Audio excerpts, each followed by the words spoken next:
अब हम विस्तार विशेष में आपको उन मुद्दों से रूबरू कराने जा रहे हैं जो सीधे आपसे जुड़े हुए हैं। विस्तार विशेष में हम सिस्टम से सवाल करेंगे, आपके मुद्दे उठाएंगे और तब तक उठाते रहेंगे जब तक आपके इन मुद्दों का समाधान नहीं हो जाता।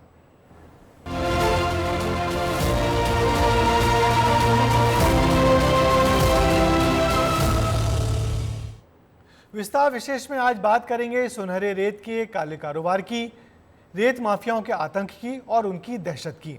कैसे रेत माफिया मध्य प्रदेश में नदियों को खोखला कर रहे हैं। शुरुआत करेंगे हम मुरैना से, जहां रेत माफियाओं ने फिर एक बेगुनाह की जान ले ली।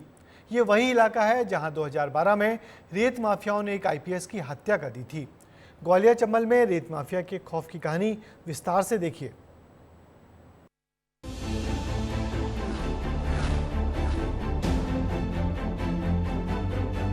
ये लाश गवाह है मुरैना में रेत माफियाओं के आतंक की। रेत माफिया की मनमर्जी और लगातार हो रहे बुलंद हौसलों की। रविवार को घनश्याम सिंह सिकरवार अपने पिता के साथ घर से निकले थे। इसी दौरान रॉन्ग साइड से तेज रफ्तार आ रहे रेत से भरे ट्रैक्टर ट्रॉली ने उनकी बाइक को टक्कर मार दी, जिसमें टीचर की मौत हो गई और पिता गंभीर रूप से घायल हो गए। इस घटना के 1 घंटे बाद तक पुलिस नहीं पहुंची, लेकिन रेत माफिया के लोग चंद मिनटों में जमा हो गए। हादसे के बाद पलटी ट्रॉली को हाथों हाथ सीधा कर दिया, लेकिन सड़क पर तड़पते घायल को अस्पताल भेजने की जहमत नहीं उठाई। और जब कुछ लोगों ने आवाज उठाई तो रेत माफियाओं ने उनसे मारपीट की और ट्रैक्टर ट्रॉली को लेकर वहां से फरार हो गए। इसका वीडियो भी वायरल हो रहा है।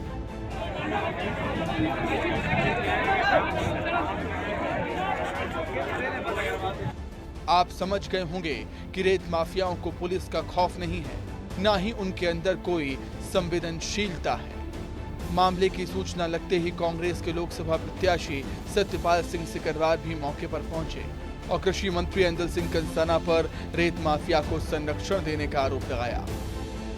प्रदेश सरकार के कैबिनेट मंत्री चुनाव के समय ये कहेंगे कि आपके ट्रैक्टर ट्रॉली जो अवैध रूप से आप उत्खनन करेंगे, कोई रोकने वाला नहीं है। तो मुझे लगता है कि रेत माफिया आज एक की जान लिए कई और जाने लेंगे। मैं तो मध्य प्रदेश के मुख्यमंत्री से मांग करता हूं कि ऐसे मंत्री को तुरंत हटाया जाए जिसके इशारे वजह अवैध उत्खनन और अवैध माफिया पनप रहे। परिजन ने हाईवे जाम कर कार्रवाई की मांग की। इसके बाद पुलिस ने मामले में ट्रैक्टर ट्रॉली को जब्त कर आरोपियों को गिरफ्तार करने का दावा किया। संपूर्ण घटनाक्रम में जो ट्रॉली है वो वहीं पलट गई और पुलिस के द्वारा उस ट्रॉली को जब्त कर लिया है। साथ ही उस ट्रॉली के बेस पर फिर जो ट्रैक्टर का चालक था उसकी पहचान हो गई है। इस घटना में सहयोग करने वाले कुछ व्यक्तियों को पुलिस के द्वारा जो है पकड़ भी लिया गया है और इसमें जो समुचित धाराएं हैं उनमें कार्रवाई की जा रही है। एक शिक्षक अवैध रेत के कारोबार की बलि चढ़ गया। उसका कसूर सिर्फ इतना था कि वो अपने पिता के साथ घर से बाहर निकला और उस रास्ते पर पहुंच गया जहां से रेत माफिया अपने काले कारनामों को अंजाम देते थे। लेकिन ये कोई पहला मामला नहीं है। रेत माफिया के तेज रफ्तार में दौड़ते डंपर और ट्रैक्टर ट्रॉली कई लोगों की जान ले चुकी है और पुलिस सिर्फ कार्रवाई की बात कहती नजर आती है। विस्तार न्यूज के लिए मनोज उपाध्याय की रिपोर्ट। अब बात शहडोल की करना भी जरूरी है, क्योंकि यहाँ सोन नदी की रेत पर माफिया की काली नजर है। अवैध खनन के लिए नदी की धार को मोड़ दिया गया है और अगर कोई बीच में आता है तो रेत माफिया उसे रास्ते से हटा देते हैं, चाहे वो पुलिसकर्मी हो या फिर कोई जिम्मेदार अधिकारी। मध्य प्रदेश का शहडोल जिला खनिज माफियाओं का गढ़ बन चुका है। कार्यवाही करने गए 2 प्रशासनिक अधिकारियों की कुचलकर हत्या कर दी जाती है। तमाम प्रशासनिक कार्यवाहियां होती हैं, लेकिन इसके बाद भी खनिज माफियाओं के जो हौसले हैं वो उसी तरह बुलंद नजर आते हैं। रेत का अवैध उत्खनन हो रहा है और जो प्रशासन है वो पूरी तरह इनके सामने नतमस्तक नजर आता है।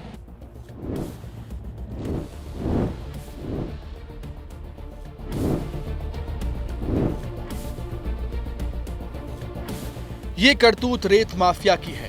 सोन नदी की सुनहरी रेत का काला कारोबार धड़ल्ले से जारी है। रेत निकालने के लिए रेत माफिया इस कदर कहर बरपा रहे हैं कि नदी की धारा को तक मोड़ दिया। बड़ी बड़ी पोकलैंड मशीनें बनाकर नदी को खोद डाला, बड़े बड़े गड्ढे बना दिए गए। नदी दर्द और वेदना से चीख रही है, लेकिन रेत माफिया का कलेजा है कि पसीजने को तैयार ही नहीं।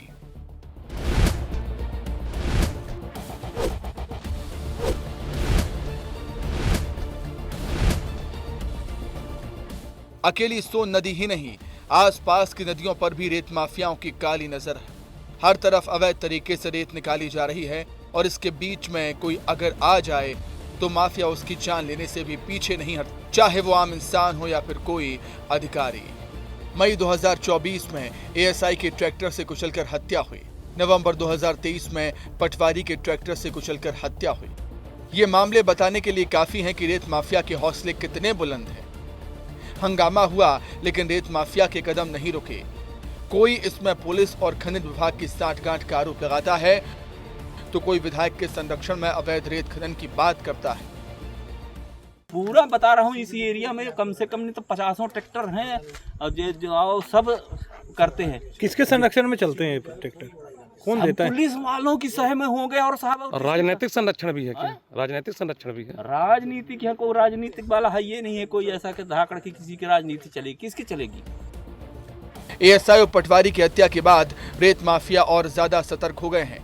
बड़ी बड़ी मशीनों से रेत खनन करते हैं और काम खत्म होने के बाद मशीनों को ऐसी जगह छिपाकर रखते हैं जहां आसानी से किसी की नजर ना पड़े।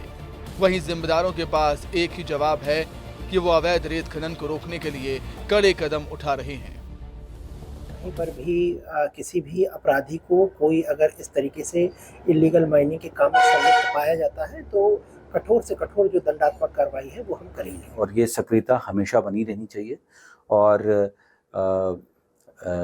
इसको रोकने के लिए हम लोगों ने क्या कहते हैं, जो इस प्रकार के इंसिडेंट्स होते हैं इसके लिए हम लोगों ने काफ़ी चर्चा की है और इस बात पर भी चर्चा हुई है कि इलीगल माइनिंग और ट्रांसपोर्टेशन को रोकने के लिए आप कभी भी अकेले ना जाएं, गलत समय ना जाएं और जब भी जाएं तो पर्याप्त सपोर्ट लेकर के जाएं। राजनीतिक संरक्षण, पुलिस की मिलीभगत और संबंधित विभाग की साठगांठ के आरोप लगते हैं और इन आरोपों से इनकार भी नहीं किया जा सकता, क्योंकि ये अवैध रेत का काला कारोबार दिन दहाड़े और सबकी आंखों के सामने होता है और जिम्मेदार जानकर अनजान बने रहते हैं। ऐसे में शासन प्रशासन की कार्यशैली पर सवालिया निशान तो लगते ही हैं।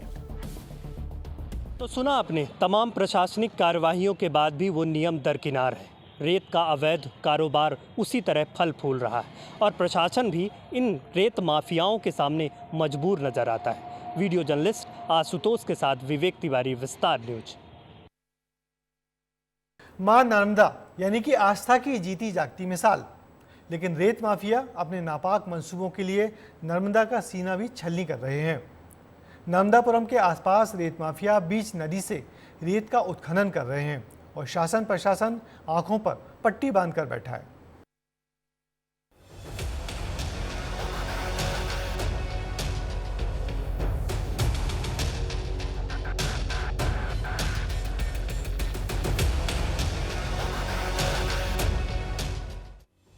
ये तो पवित्र नदी है जिसे मां का दर्जा दिया गया है, लाखों लोगों की आस्था का केंद्र है, लेकिन रेत माफिया के ट्रैक्टर इसी मां के आंचल को रौंद रहे हैं। नर्मदा के किनारों को तो छोड़िए, ट्रैक्टर ट्रॉलियां नर्मदा की धार को चुनौती देकर फर्राटे भरते हुए अंदर जाते हैं और बीच नदी से रेत निकालकर फरार हो जाते हैं। ये सिर्फ एक या दो ट्रैक्टर नहीं, बल्कि रोजाना सैकड़ों ट्रैक्टर नर्मदा में अवैध खनन के लिए पहुंचते हैं। एनजीटी के नियमों को ताक पर रखकर ये खनन जारी है, लेकिन कोई देखने वाला नहीं है। ये तस्वीरें नर्मदापुरम सर्किट हाउस घाट के सामने सीहोर जिले के जोशीपुर जर्रापुर की हैं। लोगों का कहना है कि यहाँ लंबे अरसे से इसी तरह अवैध खनन किया जा रहा है। उसके बिल्कुल सामने आप देखेंगे तो ट्रैक्टर ट्राली से मां नर्मदा के आंचल पर बैठकर माफिया रेत चोरी कर रहे हैं। ट्रैक्टर नर्मदा जी के आंचल पर खड़ा करके बड़ा दुख का विषय है। शासन को इस वक्त विशेष ध्यान देना चाहिए। नियम तो यह है कि किसी भी नदी की बीच धार में से पानी में जाके रेत का या खनिज का उत्खनन करना पूर्णतः नियम विरुद्ध है और एनजीटी के नियमों का खुला उल्लंघन है। और सैकड़ों की तादाद में सीहोर जिले के क्षेत्र से ट्रैक्टर ट्रालियां आती हैं, बीच नदी की मझधार में से रेत का उत्खनन करती है और ले जाती हैं।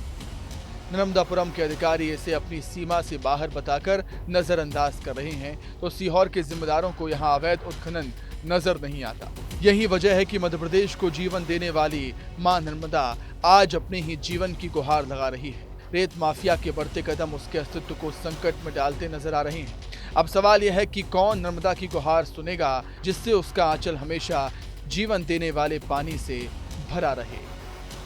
जब हम इस बारे में नर्मदापुरम के अधिकारियों से बात करते हैं तो वो साफ तौर पर कहते हैं कि ये हमारी टेरिटरी नहीं है, उनका कार्य क्षेत्र नहीं है, ये सीहोर जिले में आता है। लेकिन सीहोर जिले के जिला प्रशासन से बात करने की कोशिश की तो उनका ये कहना है कि इस प्रकार का किसी प्रकार से कोई अवैध उत्खनन यहाँ पर चल नहीं रहा है। लेकिन आप साफ तौर पर देख सकते हैं कि किस प्रकार से अवैध उत्खनन किया जा रहा है और ये लगातार 24 घंटे यहाँ पर खनन चलता रहता है।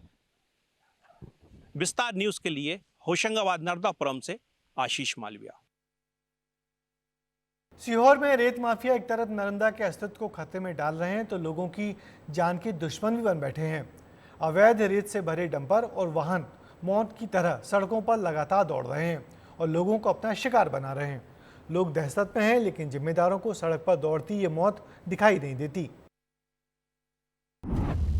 चमकदार रेत का स्याह कारोबार, रेत माफिया रोक रहे नर्मदा की धार, मर रहे लोग क्यों मौन हैं जिम्मेदार। ये तस्वीरें हैं बुदनी के भैरुदा में चल रहे अवैध रेत खनन की। चमकदार रेत का स्याह कारोबार धड़ल्ले से जारी है। रेत माफिया दिन दहाड़े बेखौफ होकर नर्मदा का सीना छलनी कर रहे हैं। किनारे तो छोड़िए, बीच नदी में जाकर नर्मदा की कोख से रेत निकालने में भी माफिया संकोच नहीं कर रहे हैं। बड़ी बड़ी मशीनों के जरिए रेत निकाली जा रही है। ये पूरी दुनिया देख रही है, सिवाय जिम्मेदारों के।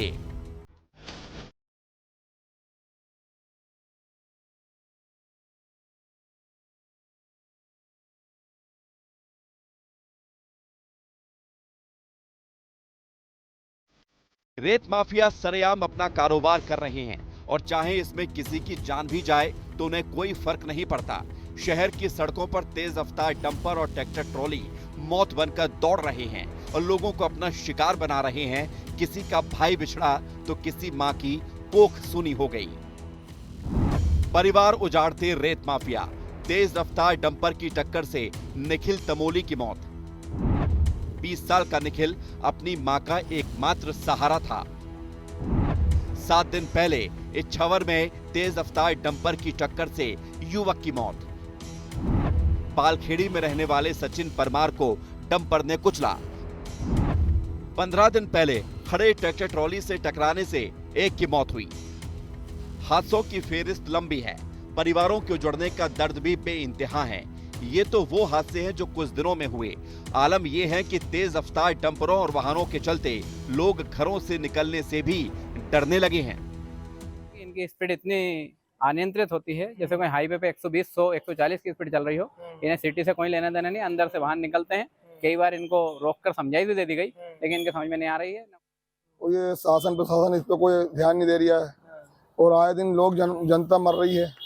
बुरी तरह से लोग एक्सीडेंट हो रहा है और कोई देखने सुनने वाला नहीं है। कोई देखने वाला नहीं, सुनने वाला नहीं। उन पर रेडियम लाइट पीछे की तरफ कुछ भी नहीं है। एक्सीडेंट ऐसे हो रहा है कि मतलब डायरेक्ट मोटरसाइकिल वाला पीछे से घुस रही है ट्रैक्टर ट्राली में। भैनुदा क्षेत्र के शीलकंठ सहित कई घाटों पर रेत खनन जारी है, जबकि यहाँ रेत खदानें आवंटित ही नहीं की गई। अवैध तरीके से रेत निकाली जा रही है और खनिज विभाग के साथ साथ परिवहन विभाग की सांठगांठ भी इसमें नजर आ रही है। क्षेत्र में लगातार हो रहे ओवरलोड रेत परिवहन को लेकर जब हम जिला परिवहन कार्यालय पहुंचे, किसी भी जिम्मेदार ने कैमरे पर बोलने से इनकार कर दिया। जिला परिवहन अधिकारी के संबंध में यह जानकारी दी गई कि साहब को भोपाल का भी प्रभार दे दिया गया है, इसलिए वह कभी कभार ही सीहोर आते हैं। परिवहन विभाग के जिम्मेदार कैमरे के सामने आने से बच रहे हैं। जब हमने कलेक्टर से बात की तो वो पुरानी कार्रवाई गिनाकर अपनी पीठ थपथपाते नजर आए। जहाँ तक मेरी जानकारी है, सीहोर ज़िले में जो खदानें हैं उसमें ओवरलोडिंग को लेकर और बाकी जो अवैध उत्खनन परिवहन के मामले हैं उस पर हम लोग लगातार कार्रवाई करते हैं। राजस्व विभाग भी कार्रवाई करता है, माइनिंग भी कार्रवाई करता है। और पिछले वित्तीय वर्ष की अगर मैं बात करूं तो लगभग 342 प्रकरण हम लोगों ने दर्ज किए हैं अवैध उत्खनन और प्रकरण के, और 5.5 करोड़ की पेनल्टी हम लोगों ने उनके ऊपर लगाई है। और यदि इसको कंपेरेटिव रूप में भी देखा जाए तो मुझे लगता है कि पूरे संभाग में और मध्य प्रदेश के बाकी जिलों में भी जो है लगातार हम लोग कार्रवाई करने के मामले में आंकड़ा हमारा ठीक है। रेत का अवैध खनन कहना बहुत आसान है, लेकिन इसके नतीजे काफी भयावह हैं। एक तरफ जहां नर्मदा का अस्तित्व रेत माफिया अपने मंसूबों के लिए खतरे में डाल रहे हैं, तो दूसरी तरफ सरकार को करोड़ों का नुकसान हो रहा है। वहीं आम जनता इन माफियाओं के दौड़ते वाहनों के नीचे रौंदी जा रही है। सब जिम्मेदारों की आंखों के सामने हो रहा है, लेकिन कार्रवाई के नाम पर सिर्फ आश्वासन ही मिल रहा है। विस्तार न्यूज के लिए अक्षय शर्मा की रिपोर्ट। अब बात छत्तीसगढ़ की करेंगे। यहाँ कोयला खनन लोगों के लिए मुसीबत बना हुआ है। चिरमिरी में कोयला खनन करने वाली SCCL कंपनी लोगों की आस्था के साथ खिलवाड़ कर रही है। हाईकोर्ट और पुरातत्व विभाग के निर्देशों को ताक पर रखकर ब्लास्टिंग की जा रही है और इसकी जड़ में आ रहे हैं सदियों पुराने मंदिर और उनके अवशेष।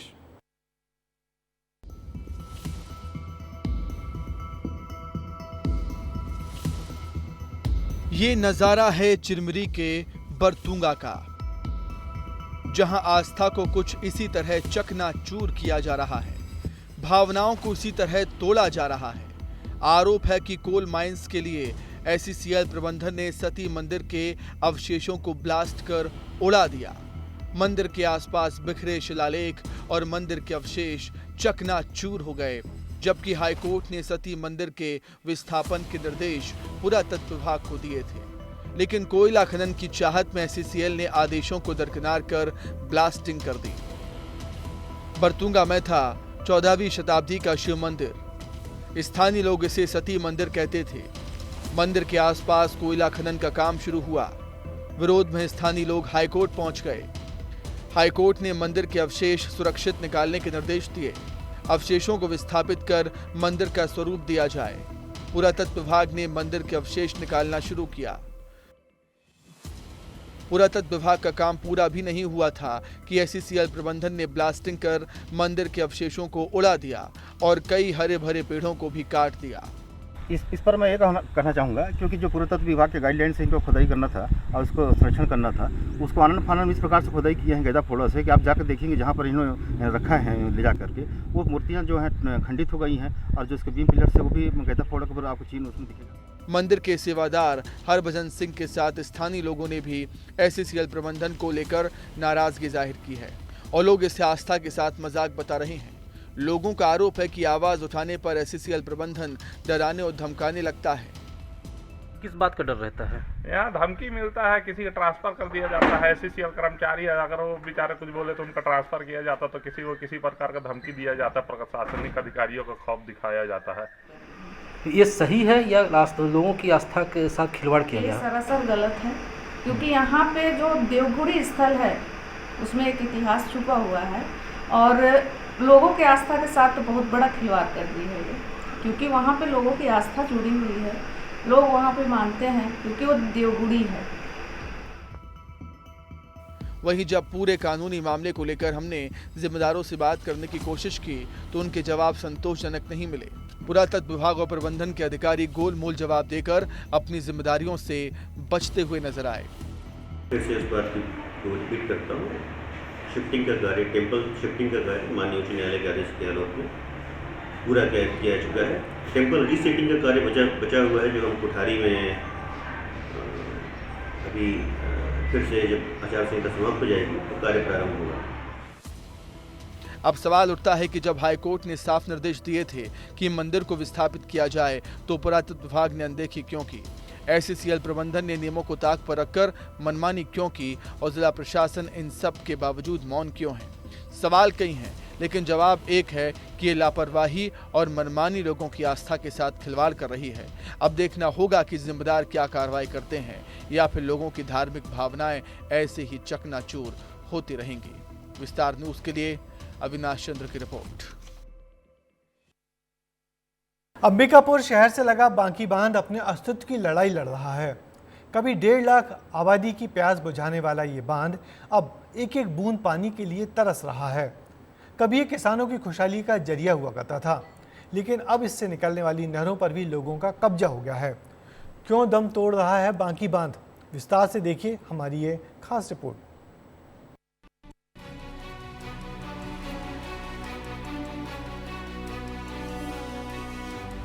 अंबिकापुर का बांकी बांध अब शायद सिर्फ नाम ही बाकी है।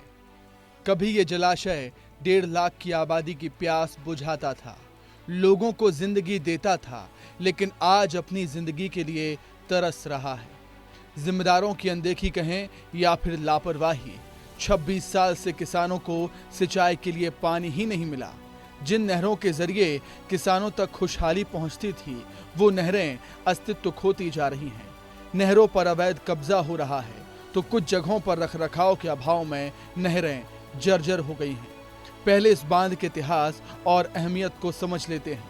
शहर से 7 किलोमीटर दूर बांकी नदी पर 1987 में निर्माण हुआ।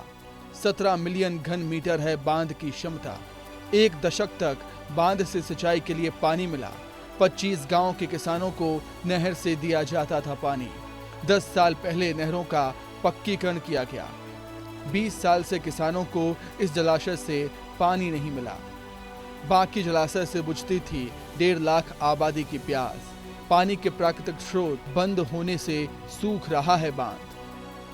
पहले पानी उनी रही तो बहुत लाभ होते, हर खेती कर सकत हैं, धान होए, गेहूं होए, चाहे साग सब्जी, ये पूरा होत रही। हाँ, 12 मास खेती और पानी हरदम चलते रहते रही। बरसात हो चाहे गर्मी हो। फिर धीरे धीरे डैम में पानी कम होत गई, अब बरसात कम होत गई, धीरे धीरे ये सूखते जाते हैं, पानी देना बंद कर देते हैं। सुघरे नहर में जो पानी आत रही तो नहर किनारे बहुत धान वगैरह मन हो जात रही और गर्मी धान भी लगात रही न, बरसात भी में भी हो जात रही। तो अब तो भाई समस्या हुआ थे, पानी नहीं आते नहर में। नहर पर हुए बेजा कब्जे की शिकायत स्थानीय लोगों ने कलेक्टर से लेकर तमाम अधिकारियों से की, लेकिन कोई सुनवाई नहीं हुई और नहर धीरे धीरे खत्म होती जा रही है। तो नहर के मेड़ पे आप देखेंगे कि अवैध कब्जेधारी बहुत सारे लोग हो गए, जिसकी शिकायत मैंने कलेक्टर से, कमिश्नर से, मुख्य सचिव से, सभी से की थी। उसकी विधिवत थर्मल पावर परियोजना जिस विभाग की भूमि है, उन्होंने मुझे एक रिपोर्ट दी कि इसमें लगभग 13 लोगों का अवैध कब्जा पाया गया, जिसमें वो मकान बना के रह रहे हैं। लेकिन उक्त कब्जा का रिपोर्ट आने के बाद भी आज तक कलेक्टर के द्वारा कोई भी कार्रवाई नहीं की गई। शहर के करीब बने इस बांध के विकास के लिए कई प्लान बनाए गए, लेकिन जमीनी स्तर पर काम नहीं हुआ। अब बांध का अस्तित्व खतरे में है, लेकिन अफसर जानकर भी अनजान बने हुए हैं। मुझे आज आप लोगों के द्वारा माध्यम से नहर के अतिक्रमण की जानकारी मिली है। इस बात संबंध में टीम गठित कराई जाएगी एवं संबंधितों के खिलाफ में उचित कार्रवाई की जाएगी, उनको नोटिस दिया जाएगा। बांकी बांध महज एक ढांचा नहीं है, बल्कि विरासत है। विरासत भी ऐसी कि 25 गांवों की खुशहाली इस पर निर्भर है। तो 1.5 लाख आबादी की प्यास इस बांध की बेहतरी से बुझ सकती है, लेकिन जिम्मेदारों की उदासीनता से बाकी बांध को खतरे में डाल दिया है। अभी भी वक्त है, अगर ध्यान दिया जाए तो ये बांध खुशहाली की इबारत लिख सकता है। नहीं तो जिस तरह से बांध वीरान हो रहा है, उसी तरह इलाके की तस्वीर भी नजर आ सकती है। विस्तार न्यूज के लिए दिलीप जायसवाल की रिपोर्ट। तो हमने आपको आपसे जुड़ी हुई खबरें दिखाई, आपके मुद्दे उठाए। आगे भी हमारी कोशिश रहेगी कि विस्तार विशेष में आपके मुद्दों, आपकी खबरों को प्रमुखता से जगह मिले। अब मुझे दीजिए इजाज़त, आपसे फिर मुलाकात होगी आपकी खबरों के साथ। तब तक के लिए नमस्कार।